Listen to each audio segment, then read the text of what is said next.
how you can schedule posts in your WordPress site.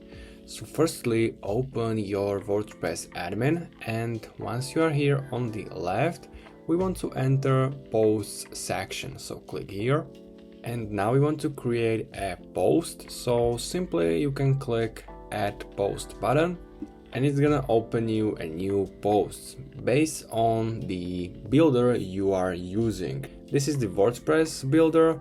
You can do it also in Elementor, it's up to you.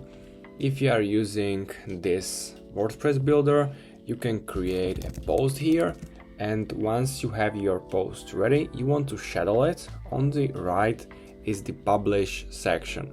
It's set as immediately. You can click here and schedule your post. So for example, tomorrow, you can choose the time, it's up to you. So now this was changed, and in the right up corner area is the new button and it's schedule. If I change it to now, it's as publish, and if I want to schedule it, it's gonna be seen as schedule. So that's basically it. If you have any questions, make sure to comment. Also make sure to subscribe, and see you next time.